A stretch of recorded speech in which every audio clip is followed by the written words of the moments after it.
All right, back at you with another Nerd Takes. Today we are reviewing the Whistle Pig 10 Your buddy. Single Barrel Rye 10-year. And this is a store pick from Dogwood Wine and Spirits.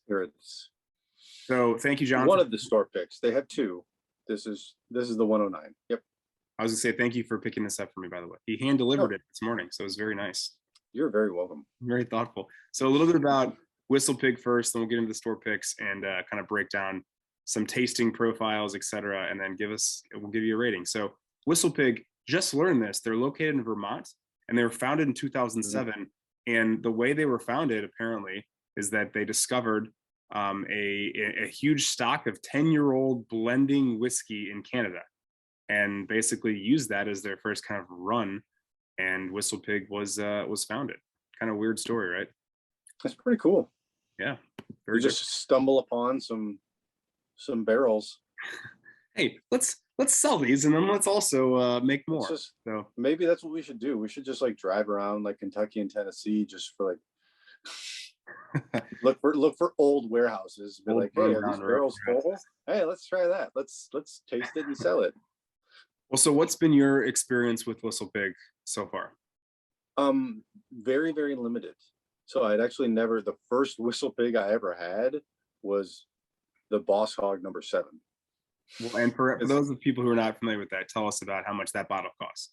It's a $500 bottle. I did not buy the bottle, but like you see it all over the place and it intrigued me. So we were actually Pat and I were at Dogwood Social House and they had it. So we bought a pour, split it just because I wanted to try it. And it was good.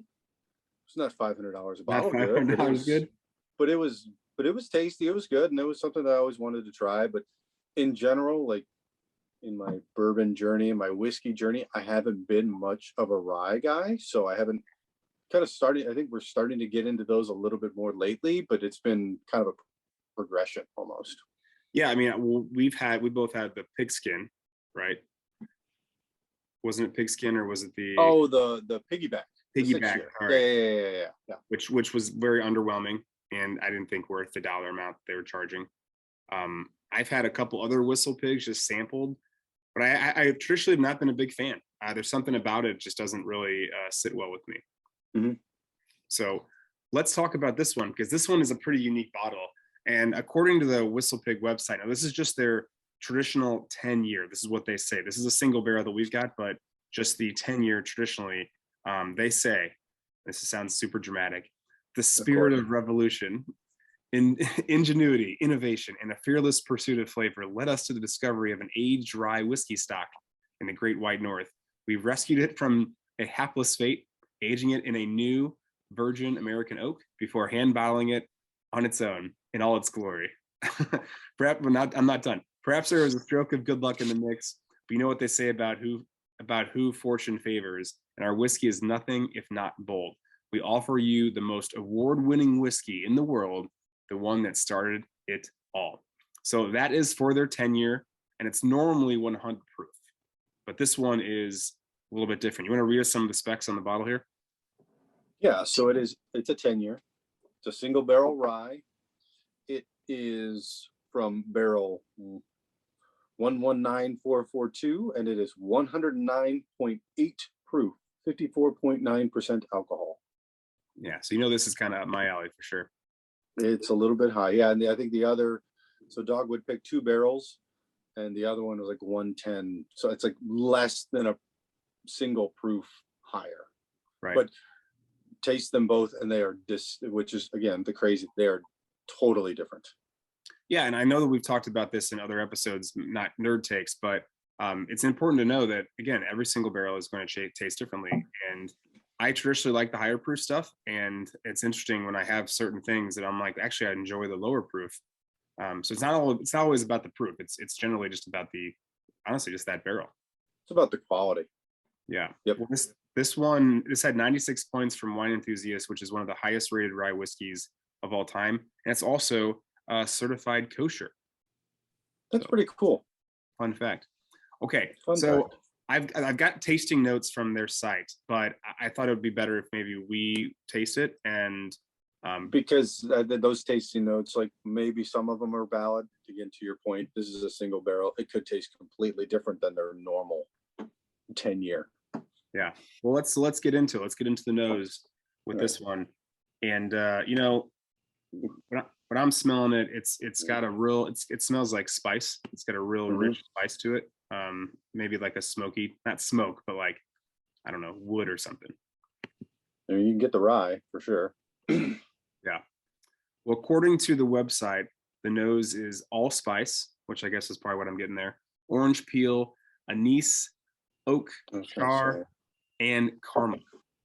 So you're picking up the char, and then you said the orange peel, and I was going to say there's just like a hint of I get a hint of citrus just in the nose, and I've tasted this before, and yeah. Well, so talking to palate, like the thing that I get right off the bat and probably just overpowers it, not in a bad way, is orange. Like it is definitely citrusy, and it's distinctly orange for me. Like it tastes like an orange peel. And right at the beginning, it goes from orange, and then you get the rye right after that. Yeah, I like a little pepper. I love orange, just to be clear. And this is maybe why Me too. When I first sampled this, I was like, I mean, yeah, I don't even like Whistlepig, and I will drink the crap out of that because I'm obsessed with orange. And it's really, really good. It's got a great flavor to it. Now, as far as finish, let me read you some of what they say. It says sweet, hints of caramel and vanilla, followed by rye spice and mint. I don't really get a whole lot of mint, but I do definitely get that rye spice after the initial orange. So finish. Well, so that was one of the things that drew me to this bottle more than the other pick, is the finish on this one, because the finish is pretty long. It's still going. Yeah. I did get, it's funny you said mint, and then I kind of got a hint of that, but didn't really get a lot of vanilla and caramel on the finish. Like it said in the notes, like, yeah, sure, the rye, the mint, but mostly rye. Yeah, I would agree. And so according to the website, it's got a really long finish. And according to their website, it says finish, long finish, which totally agree. Warm butterscotch and caramel. Maybe that'll be something as we sit here and it sticks around for even longer, we'll pick up. So a real quick cost availability. It's, how much did this run us? $100. It's $100, right? Which is, I think, what do you think as far as the price? Is that high or low? I don't know.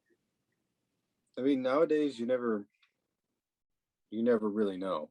I mean, like, I think when you compare it to like other Whistlepig, it's on par with Whistlepig, just because it's some of their older stuff can get expensive. Like their 15 years, like $180. Yeah, and you can find it. It's in the case. I mean, it's in the case in Dogwood right now. They have an 18-year, I think, too, and it's more than that. And like I said, their Boss Hog, which is like I don't know if it's an annual thing, but it was, the number 7. It's $500. Yeah, so Whistlepig is, I think, traditionally overpriced. No offense to Whistlepig, but it's too much for me, and it's not good enough to justify for me $100, $150 bottle normally. Right. But having said that, though, I very much was quick to say yes, buy me a bottle of this, because I think it's worth the dollar amount in this case. It's very unique, it's very distinct. And I will pay $100 for this. Now, it may price some people out, and I could respect that, but I definitely think it's worth, at the very least, trying. It's different. It's great. Well, and absolutely, and I think that's one of the reasons probably why you said yes, is because you could try it. And even if I didn't have it for you to try it, you could go, like, they have an open bottle up there, and you can go and you can try it. And that's one of the things that I really like about Dogwood, and hopefully, and other stores do it, but I know Dogwood does it a lot, where almost any of their store picks, save for like some of the rare ones, like the Four Roses barrel strength, Right. They're open, so you can try it and see if you like it. And if you like it, then you buy it. And if you don't like it, then it's a pass. And you're not gambling with your money of like, It's like, oh, I traditionally like this, so I'm going to buy this, and maybe you like it, maybe you don't, just because your flavor profile might not match the person who chose that barrel. But it's very convenient and very nice. So yeah, so you had a chance to try it. You knew you liked it, so it was $100, and you were like, I don't care. I know I'm going to like this, so I will buy it. Yeah, and even compare it to different store picks. It's you know, or the same.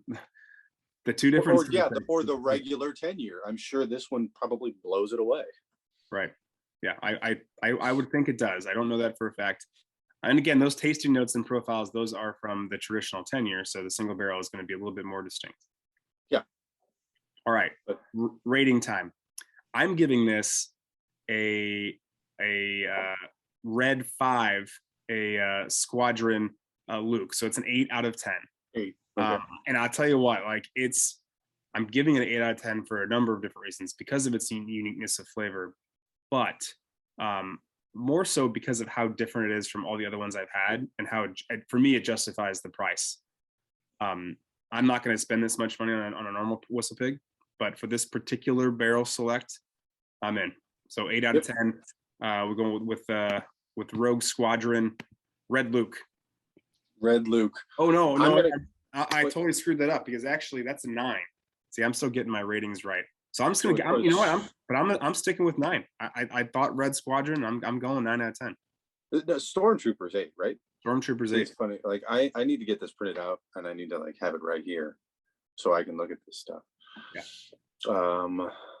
What was 7? Who's 7? 7 is Dagobah Luke. Dagobah Luke. I should have done that. I will do Dagobah Luke. I enjoy this. It is good. But again, traditionally, I'm just starting to get into ryes. I'm starting to appreciate them a little bit more. For me, they are a little bit hit or miss. This is obviously a hit. But yeah, but again, still good, still enjoyable. If you like ryes, I think you will really enjoy this, and you should get one. But the thing is, for this one, it's not overpoweringly like rye. Like you get that rye spice, but then you also get some of the notes that you can get from like a whiskey, or, well, technically this is whiskey, or like a bourbon, with some of the, you know, the caramel notes that you were talking about that we couldn't really pick up, but like some of the orange and some of the other like citrusy notes that you get from a bourbon, you pick up in this. So it's a rye, but it's not an overpowering rye, which I like. It's pretty mellow, and I like ryes a lot too, so that's probably why I'm giving it such a high rating. So Dagobah Luke, Red Luke, average for a Stormtrooper Luke, pretty darn good. Go give this Whistlepig 10 single barrel rye a try, and if you like it, pick one up for yourself. All right, well, until next time, Nerd Takes. Bye, everybody. Bye-bye.